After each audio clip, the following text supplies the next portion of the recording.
오버레이 용접? 들어보셨나요? 저렴한 재료 위에 아주 비싼 고성능 재료를 얇게 코팅해서 최고의 성능을 뽑아내는 기술이죠. 근데 이 과정에서 모든 걸 망칠 수 있는 아주 골치 아픈 녀석이 있습니다. 바로 희석인데요. 쉽게 말해 비싼 재료가 아래쪽에 싼 재료랑 섞여서 품질이 확 떨어져 버리는 현상이에요. 자, 오늘은 바로 이 녀석, 희석을 어떻게 때려잡고 완벽한 품질을 만들어내는지 그 비법을 제대로 파헤쳐 보겠습니다. 오늘 우리가 함께 살펴볼 내용입니다. 먼저, 왜 이런 문제가 생기는 건지 용접이 가진 근본적인 딜레마부터 짚어볼 거고요. 그리고 우리를 괴롭히는 희석이 정확히 뭔지 그 정체를 파헤쳐 볼 겁니다. 다음으론 이걸 제어하는 아주 간단하면서도 강력한 핵심 원리를 알려드릴게요. 이 원리를 바탕으로 현장에서 바로 써먹을 수 있는 6가지 실전 기술까지 익히고 마지막으로 최고의 결과를 위한 큰 그림, 즉 현장 기술과 설계의 조화까지 이야기 나눠보겠습니다. 좋습니다. 첫 번째 파트부터 시작해 볼까요? 바로 용접이 가진 딜레마, 그러니까 돈과 성능 사이의 줄다리기에 대한 이야기입니다. 왼쪽 그림 한번 보세요. 이게 바로 우리가 꿈꾸는 이상적인 모습이죠. 마치 케이크 위에 크림을 싹 바른 것처럼 저렴한 베이스 위에 비싼 고성능 재료가 아주 깔끔하게 올라가 있잖아요. 근데 현실은 오른쪽 같을 때가 많습니다. 용접 아크의 그 어마어마한 열이 아래 모재까지 녹여버리면서 비싼 재료를 완전히 오염시켜버리는 거예요. 이게 바로 희석이라는 녀석의 정체입니다. 만약 이 오염도를 10에서 15% 밑으로 잡지 못한다? 그럼 비싼 돈 들여서 한 작업이 그냥 말짱 도루묵이 되는 겁니다. 자, 그럼 이 골칫덩어리, 우리 이야기의 악당인 희석에 대해 좀 더 자세히 알아봐야겠죠? 지피지기면 백전백승이니까요. 희석?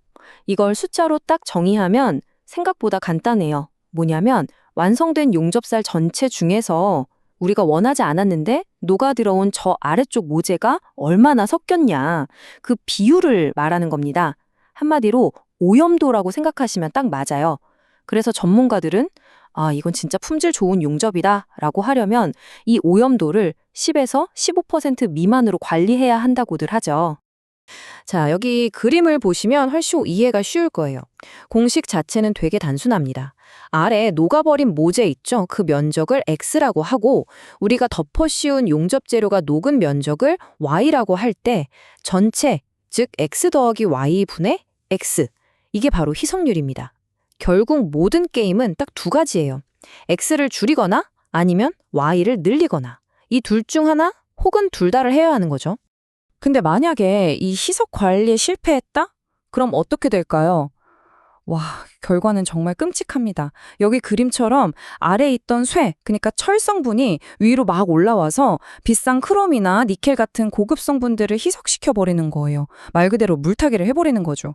그럼 어떻게 되느냐? 재질이 푸석푸석해지는 마르텐사이트 조직이라는 게 생겨서 표면에 쩍쩍 금이 가고 녹쓰는 걸 막아주던 내식성 같은 건 그냥 완전히 사라져 버립니다. 이럴 거면 오버레이 용접을 왜 했나 싶어지는 거죠. 자, 문제점이 뭔지, 얼마나 심각한지 확실히 알았죠? 그럼 이제 희망을 이야기할 시간입니다. 이 복잡해 보이는 문제를 컨트롤할 수 있는 아주 심플한 핵심 원리가 있거든요. 바로 이거예요. 모든 전략은 결국 이 두 가지로 통합니다.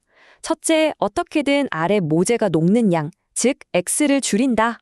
둘째, 우리가 덮어 씌우는 용가제, Y를 최대한 많이 쌓는다. 정말 간단하죠?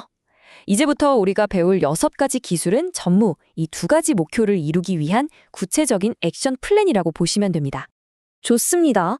그럼 이제 네 번째 파트, 여러분의 작업 퀄리티를 확 올려줄 마법의 도구 상자를 열어볼 시간입니다. 바로 희석을 제어하는 6가지 실전 툴이죠.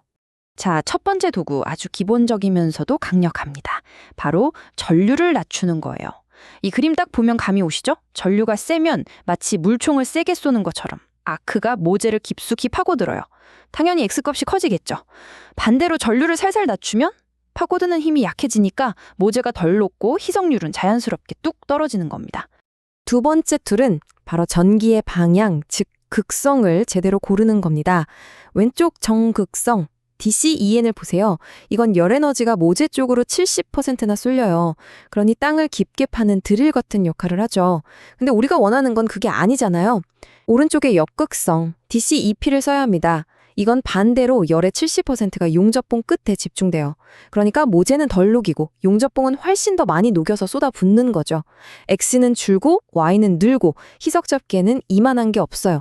그래서 오버레이 용접에서는 거의 이게 표준 방식입니다. 자, 세 번째 방법. 이거 진짜 똑똑한 기술입니다. 뭐냐면 용접 와이어를 토치 팁에서 좀 더 길게 빼서 작업하는 거예요.